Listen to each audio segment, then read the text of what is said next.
that number 2 pick has a lot of value, and Sam Darnold's a really good quarterback. I challenge people to find me a quarterback that has had major success with nothing around him. I challenge you to find me somebody. Especially when the offensive line, we saw it in the Super Bowl, when the offensive line is compromised, yes. The quarterback is not the same. Especially, no matter who you are, you're not the same. And when you talk about Sam seeing ghosts, is that because Sam can't play quarterback, or is it because he was sped up so much? That's just a reference. He can't. Yeah, like it's like I thought I was seeing things that weren't there. Yes, and he used the word ghost, and everybody goes crazy. Right, of course. Because it's New York, and that's what they do. The moment that you say something, who's this they? People from New York, the media, they pump it up. They make He's it not part of the than, media, Alan. Just to let you know. You know what I mean? He's not part of the media. Yeah. Who's this We're not they? part of the media on this show. Well, none of my credentials say media. They all say my name. Next thing he's going to do, he'll say you. He'll do this. You people. He'll do that to me because you people. This is what you people like to say. Like that's what right. Well, I mean, I've only put 20 years in New York media, so when you talk about how the New York media, like it's almost like you're talking with me in the room. Like I'm right here. Like you want to just say you people, and I'll be all right with it. But well, he could take you people a lot of different ways, though. But I think though, when you look at it, though, Jay, in all seriousness, Sam is a very interesting prospect, so to speak, because as I said before, when you are in the league for 3-4 years and you got time underneath you, to go out there and think that you can get some of these rookie quarterbacks to come in and perform at a level that's going to help you get to the next level, you're missing something. And when you think about Daniel Jones, for instance, everybody, young, well, they're still in the same position they were 2 years ago when they drafted him. Mm-hmm. What has changed? Dan Marino is the only rookie that I can think of, that's like, oh, my God, they're going to the Super Bowl. But look at the team that Dan Marino had around him, plus Dan Marino and the head coach. So when you start to look at all that, the Jets have never had that.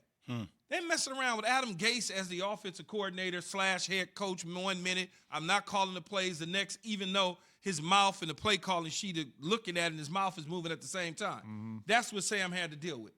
Dysfunction, no receivers, running backs and Le'Veon Bell they overpaid for in a different scheme that he didn't fit. An aging guy in Gore. I mean, it's just all of those different things. You give him the right situation and the right system, I think it's different. All right, so Key, do the Jets have to trade him this week? I mean, Rich Cimini, who covers the Jets since they were called the Titans, I like to tease him about that, but he's covered them forever. He listed a bunch of different suitors for him, including the Bears, Seattle, the Texans, the Niners, question mark on the Saints, and obviously Washington. We don't know what their quarterback situation is. So while you have a big pool of teams that are still looking, trying to figure out what they're doing, would this be the time to make the move while there is a market? Or do you wait until either draft night to see what happens at number 2, or perhaps hold on to him and give it one more year with a new coach, a new staff, and maybe some upgrades around him? I don't really think it matters if you're going to move him, I don't really think it matters when you move him as long as it's before the draft. If you're going to hold on to him, then you hold on to him until you get the right offer for the number 2 pick. Well, then you're trading the 2 pick. Because there's no reason to hold the 2 pick and Sam, right? Yeah, but you could, until you make a decision. Your decision for the 2 pick doesn't have to be today. It could be tomorrow.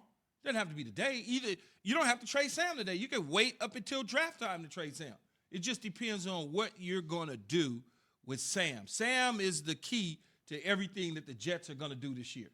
He's the key in terms of the draft, where they go in the draft. If they hold on to him now, you got a million different options to do at the number 2 pick. You can move down a couple slots and pick Penei Sewell and move him to right tackle, or move Becton to right tackle, or you could decide, hey, I'm going to move down. I'm going to pick a chase up at receiver. I'm going to let Atlanta come up to the 2 spot. The Bengals at 5. They don't need a quarterback. Maybe the Eagles get thirsty and they say, okay, I'm moving up because Jalen Hurts is the guy, but we like this other quarterback. Or maybe you say to yourself, oh, Carolina likes to move all the way up from 8 to 2. Yep. What else do you have for me? I mean, you move all those things around and you still got Sam in your back pocket.